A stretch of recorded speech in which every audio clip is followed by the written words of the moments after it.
गुरुर्ब्रह्मा गुरुर्विष्णु गुरुर्देवो महेश्वरा गुरुर्साक्षात् परब्रह्म तस्मै श्री गुरुवे नमः।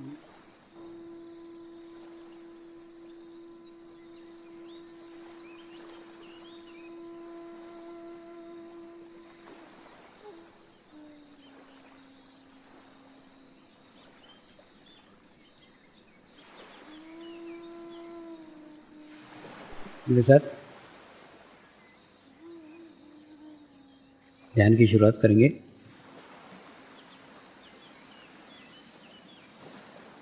मैं एक पवित्र आत्मा हूँ। मैं एक शुद्ध आत्मा हूँ। मैं एक पवित्र आत्मा हूँ। मैं एक शुद्ध आत्मा हूँ। मैं एक पवित्र आत्मा हूँ। मैं एक शुद्ध आत्मा हूँ। गुरु मंत्र का उच्चारण करेंगे। ओम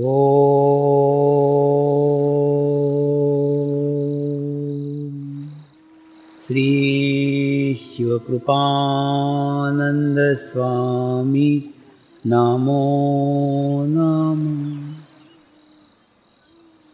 ओम श्री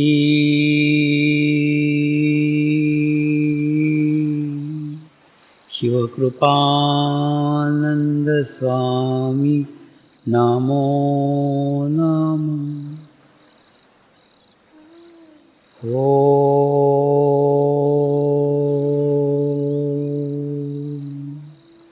श्री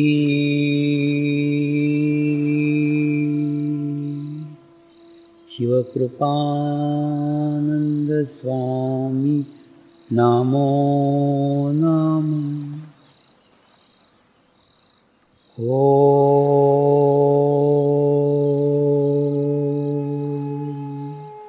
श्री शिवकृपानंद स्वामी नमो नमः।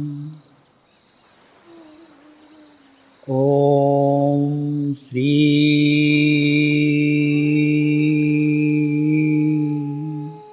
शिवकृपानंद स्वामी नमो नमः।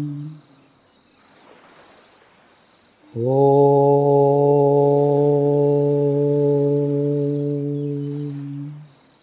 श्री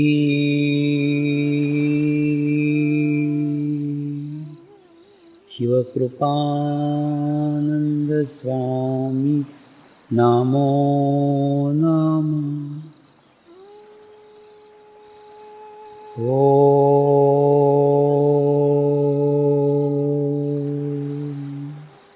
श्री शिवकृपानंद स्वामी नमो नमः। ओम श्री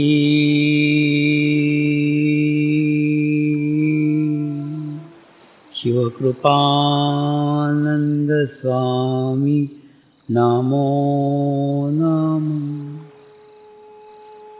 ओम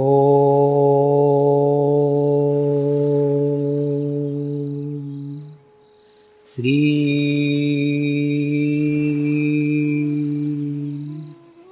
शिवकृपानंद स्वामी नमो नमः। दूसरा सुरक्षा का प्रश्न। इन रक्षकों का भी प्रश्न है, इसलिए सीमा में रहे या समाज में रहे, कहीं पे भी सुरक्षित रहे, ये मेरी इच्छा है। और सुरक्षा के लिए वो किसी पे भी निर्भर नहीं रहे।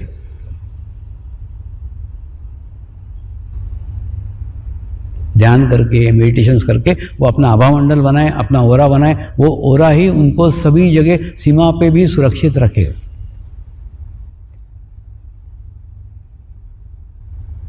गोलियां चलेगी? नहीं चलेगी, ऐसा नहीं चलेगी, तुमको नहीं लगेगी।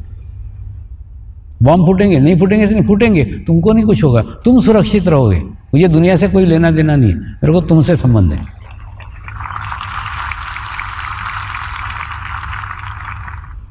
और दूसरा ना, दुनिया को देखना जरा छोड़ दो।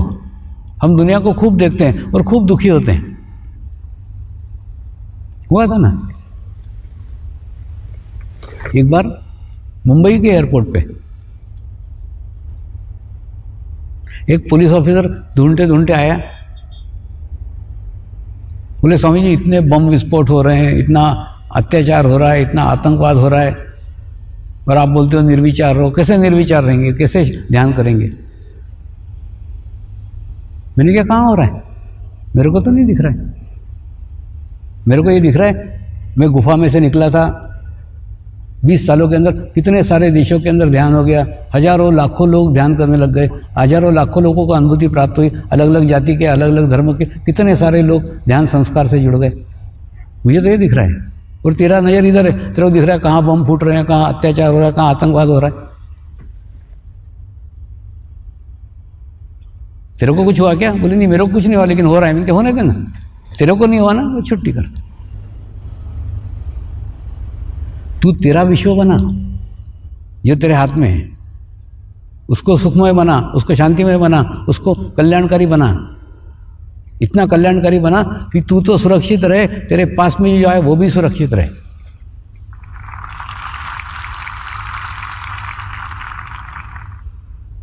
और ऐसा हवामंडल, ऐसा हो रहा प्रत्येक रक्षक ने बनाना चाहिए। ये मेरी शुद्ध इच्छा है, और बन सकता है, केवल उन्होंने नियमित आधा घंटा ध्यान के लिए देना चाहिए।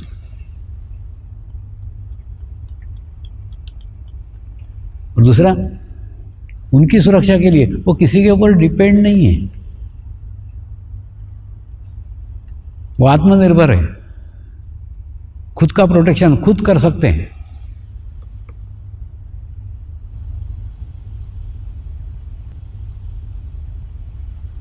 तो दूसरा स्तंभ है ये पुलिस और मिलिट्री, यानी रक्षक।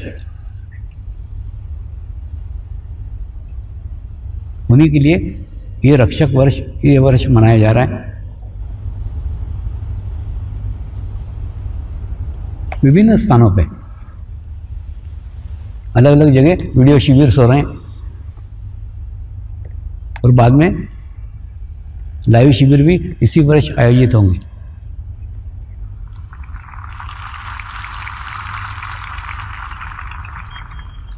तीसरा स्तंभ है वकील। ये डॉक्टरों से कोई कम नहीं है, इनकी भी स्थिति डॉक्टरों जैसी है। ये एकदम खराब वातावरण में रहते हैं। एक बार एक हार्ट स्पेशलिस्ट को, कोई भी वो कहीं पे भी जाए ना, शादी में जाए, ब्याह में जाए, लोग आकर के उसको छाती में हो रहा है, यहाँ गैसेस हो रही, मैंने दुनिया भर का आकर के उसको परेशान करते थे। तो उसने कहीं आना जाना ही छोड़ दिया। तो एक बार एक पार्टी में गया, उसको एक वकील मित्र मिला। उसने वकील मित्र को प्रॉब्लम बताई। आजकल मैं ना इसलिए सब दूर नहीं आता हूँ, मेरी ख्याति बहुत हो गई कि मैं हार्ट स्पेशलिस्ट हूँ। तो सारे हार्ट के पेशेंट कोई भी शादी ब्याह में जाओ ना, मेरे आसपास आके इकट्ठा हो जाते। तो उनको अवॉइड करने के लिए आजकल मैंने कहीं जाना आना ही छोड़ दिया। क्या करूँ? वकील मित्र ने कहा उनको सलाह दिया करना, लेकिन सलाह देने के बाद में दूसरे दिन बिल भेज दिया कर उनके घर पे कि कल तुमने मेरे से सलाह मांगी थी नहीं, उसका बिल ठोक दिया कर बिल। तो तेरे को जब तू बिल ठोकना चालू करेगा ना, वो तेरे से सलाह लेना बंद कर देगी। वो डॉक्टर ने बोला हाँ ये तो आइडिया अच्छा है, मैं भी ऐसा करा करूँगा। उसके दूसरे दिन देखा तो वकील ने अपना बिल ठोक दिया था डॉक्टर को, कल तूने मेरे से सलाह ली थी, ये ले तेरा बिल। ऐसे वकील रहते। दूसरा, तुमको क्या लगता है ये वकील रामायण महाभारत पढ़ते हैं? नहीं, अपराधियों की पूरी हिस्ट्री पढ़ते रहते हैं। अपराध और अपराधी, अपराध और अपराधी, सतत करते करते करते करते। दूसरा, कोर्ट के अंदर जो एक दूसरे का मुंह देखना नहीं चाहते, वो दोनों आमने सामने होते हैं, और वो जज और वकीलों को झेलना पड़ता है। तो इनकी आज्ञा चक्र की प्रॉब्लम है, ईएनटी की प्रॉब्लम इनको निर्माण होगी। आंखों की प्रॉब्लम निर्माण होगी, कानों की प्रॉब्लम निर्माण होगी, गले की प्रॉब्लम निर्माण होगी, नाक की प्रॉब्लम निर्माण होगी। आज्ञा चक्र के दोष इनके आसपास निर्माण हो जाते हैं, क्योंकि खूब गंदा, खूब बुरा वातावरण रहता है। तुमको देखना ना तो एक आध दिन वो टेम्परेचर का मीटर बाहर लगा के रखो, और वही टेम्परेचर का मीटर तुम किसी कोर्ट के अंदर ले आके देखो तो वहाँ पे तुमको हीट बढ़ी हुई नजर आएगी। प्रयोग करके देखो ना, मेरे सारे प्रयोग किए हुए, तुम करके देखो।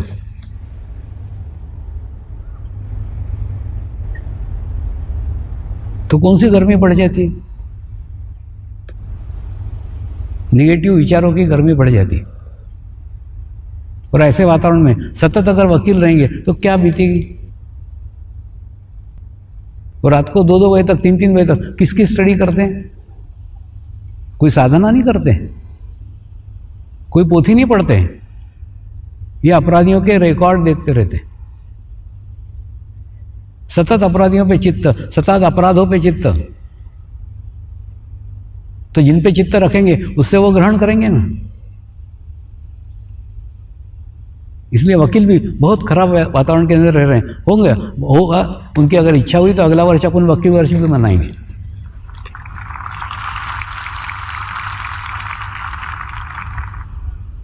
ये समाज के प्रमुख स्तंभ हैं, जो स्तंभों के आसपास खराब वातावरण है, और सदैव खराब वातावरण का प्रभाव इनके ऊपर पड़ रहा है, इनको नहीं समझ रहा है। दूसरा, आजकल ना ये ओरा का तो इतना आसान हो गया है कि वकीलों ने अपना ओरा चेक कर लेना चाहिए। वकील बने, ओरा चेक किया, फिर 5-7 बार ओरा चेक करो, मालूम पड़ेगा कौन सा आज्ञा चक्र का स्थिति हो गया। वो सबके मापदंड है ना। मेरी बातों पे विश्वास मत करो, मेरी बातें मत सुनो, ये बातें सही है कि नहीं तुम तुम्हारा अनुभव लेकर के देखो। 5 साल तो छोड़ो, तुम 1 साल का देखो। 1 साल पहले तुम्हारा ओरा क्या था, 1 साल बाद ओरा क्या था।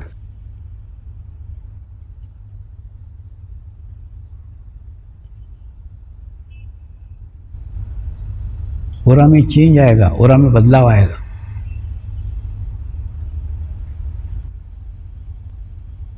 तो ऐसे खराब वातावरण में जब काम कर रहे हो तो क्या रास्ता है? वकीली छोड़ने को बोलूंगा क्या? नहीं, मैं किसी को भी छोड़ने को, भागने को, मैदान छोड़ने को नहीं बोलता। मैदान में ही डटे रहो, लेकिन ऐसे डटो कि आसपास की निगेटिविटी आपसे दूर भाग जाए।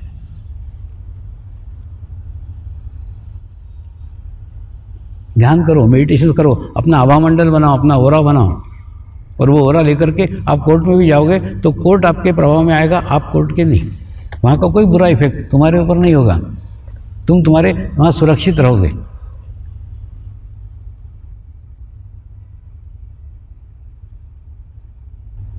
और चौथा स्तंभ है राजनेता।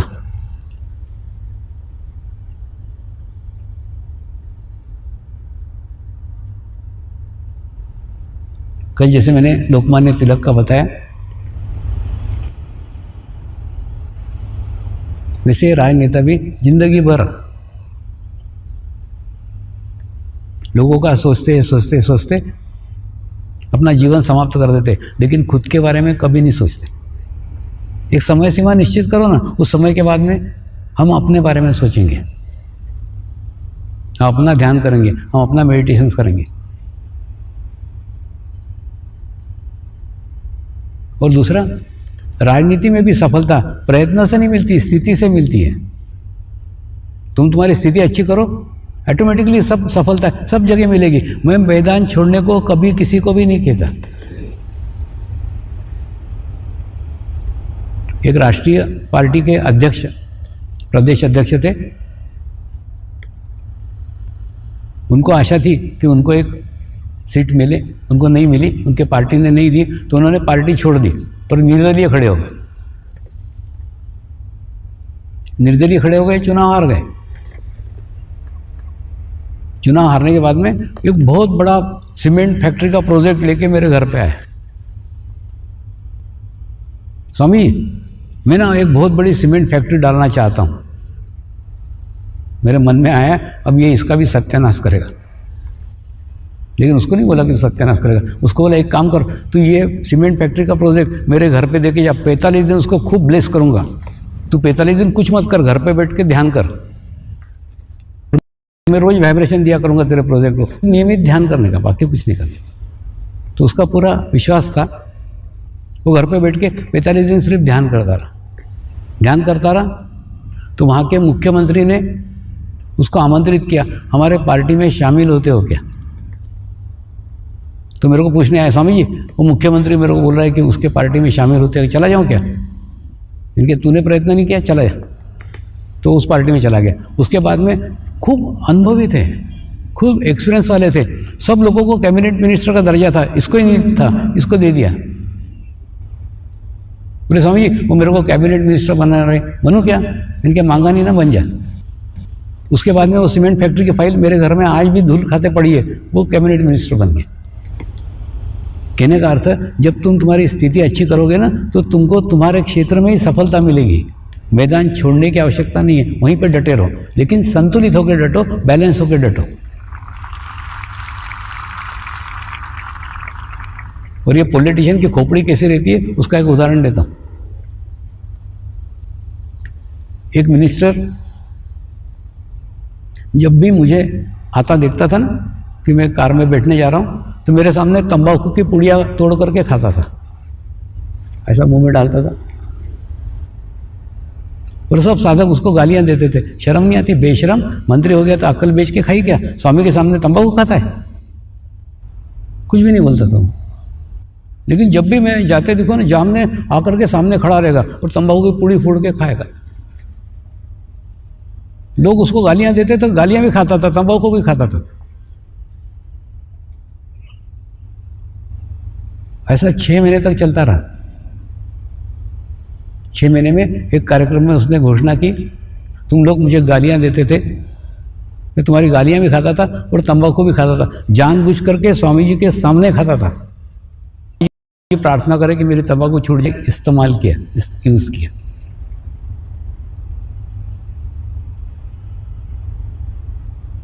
तो कहने का अर्थ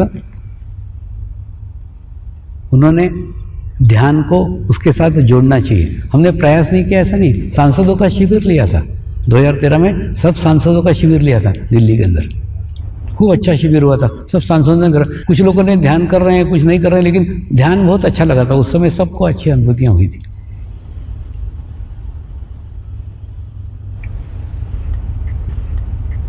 अभी दिसंबर में नेपाल से कांतिपुर मीडिया ग्रुप करके आया था। वहाँ बहुत बड़ा ग्रुप है, मीडिया का ग्रुप है, न्यूज़पेपर है उनके, टीवी चैनल्स उनके हैं। तो उस समय उनके यहाँ चुनाव होने वाले थे। स्वामी जी बताओ ना कौन सी पार्टी जीतना चाहिए, किस पार्टी को देना चाहिए। मेरा इंटरव्यू लेने को आए थे, यहाँ भारत में आए थे। मैंने उनको कहा पार्टी को प्रमुखता मत दो, अब व्यक्ति को प्रमुखता दो। तालाब के अंदर अगर हम अच्छा पानी डालेंगे तो तालाब का पानी अच्छा होगा, तालाब के अंदर हम गंदा पानी डालेंगे तो तालाब का पानी गंदा होगा। अच्छे व्यक्तियों से अच्छी पार्टी बनती है, अच्छी पार्टी से अच्छा व्यक्ति नहीं। तो कोई भी पार्टी का हो, वो मत देखो किस पार्टी का है, तुम देखो अच्छा कैंडिडेट देखो, अच्छे उम्मीदवार का चुनाव करो। तुम अच्छा उम्मीदवार का चुनाव करोगे तो ऑटोमेटिकली पार्टी को अच्छे उम्मीदवार को चुनना ही पड़ेगा, अगली बार उसको ही टिकट देगी जो अच्छा व्यक्ति है।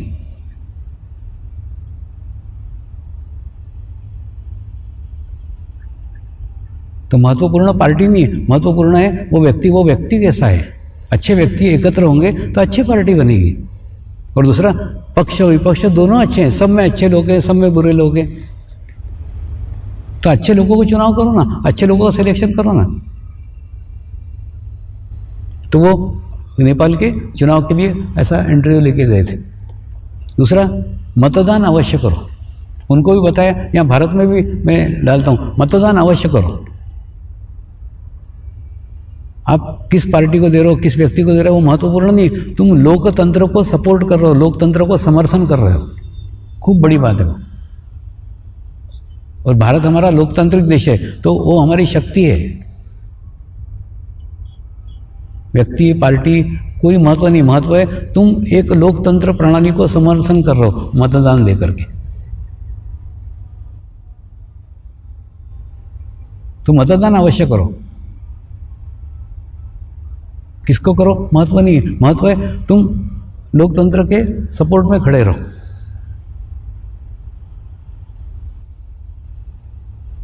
तो ऐसे ये 4 प्रमुख स्तंभ है, डॉक्टर, वकील, पुलिस, मिलिट्री और राजनेता। राजनेता की जिसके पास कुर्सी नहीं रहती है वो कुर्सी मिलने के लिए दौड़ते रहता है, यानी अतृप्ति। और दूसरा, जिसको कुर्सी मिली है वो कुर्सी न जाए इसलिए डर लगा रहता है, उसको क्या बोलते हैं ना, टेंशन।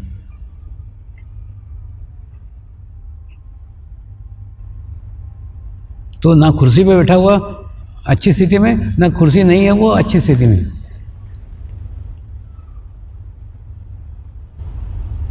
ध्यान करके अपनी स्थिति बनाओ। जैसे आपकी स्थिति अच्छी होगी आपकी परिस्थिति बदलेगी। मेडिटेशंस करना आवश्यक है, ध्यान करना आवश्यक है।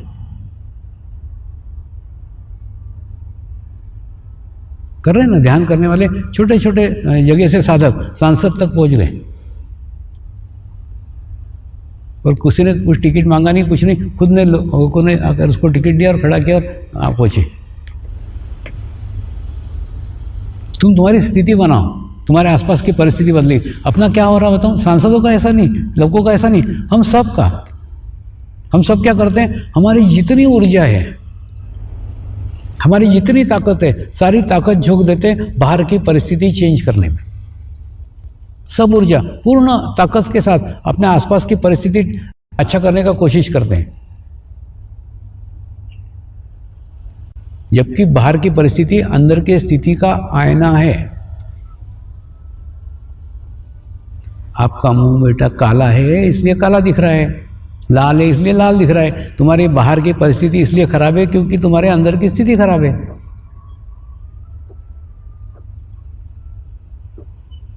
तो जब तक अंदर की स्थिति अच्छी नहीं करोगे, बाहर की परिस्थिति अच्छी होने वाली नहीं है।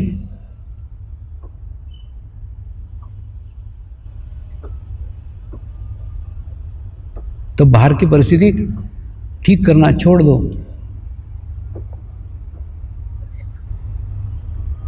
अपने भीतर की स्थिति अच्छी करो।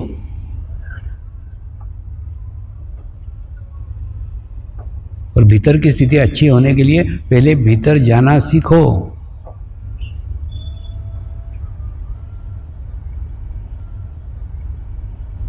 पहले अपने आप को जानो, अपने आप को पहचानो, अपने भीतर प्रवेश करो, अपने भीतर जाओ। और केवल जाओ नहीं, भीतर रहो।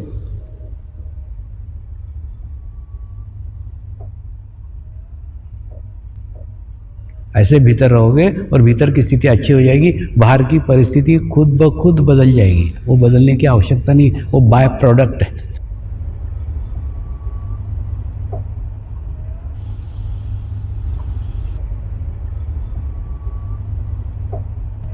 आज का चक्र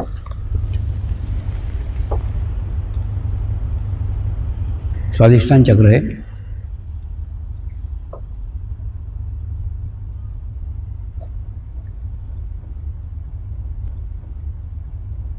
स्वादिष्टान चक्र का संबंध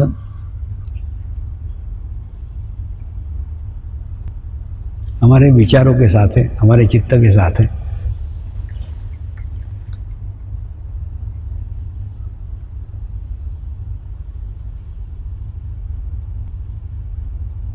दूसरा,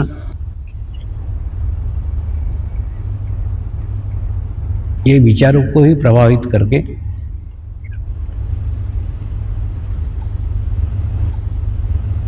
तांत्रिक मांत्रिक लोग इस चक्र को दूषित करते हैं।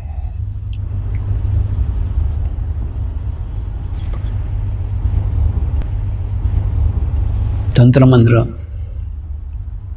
काली विद्या, मैली विद्या, इसका मुझे मेरे जीवन में कोई अनुभव नहीं है, मुझे कोई जानकारी नहीं है। लेकिन मैं ये भी नहीं कहता ये नहीं है। जैसे हम कहें रात होती नहीं है, ये नहीं है, रात होती है ना। दिन होता है वैसे रात होती है। मेरा हिमालय जाना आना सदैव आसाम से होता था, और आसाम में एक नौगांव करके जगह है, जिला है, वो एकदम तांत्रिक मंत्रिकों का जमावड़ा, उसके बीच में से मैं जाता था। लेकिन आज तक मेरे जीवन में कोई तांत्रिक मंत्रिक मेरे को कभी नहीं मिला। क्यों नहीं मिला? जैसे अपने को बदबू आती है ना, वैसे उनको खुशबू आती है। हे परमात्मा, हम सभी पवित्र आत्माएं आपको हृदय से प्रार्थना करते हैं कि सारे विश्व में शांति हो, सारे विश्व के आत्माओं की आध्यात्मिक उन्नति हो एवं सर्वांगीण उन्नति हो। यही हम सब आत्माओं की शुद्ध इच्छा है।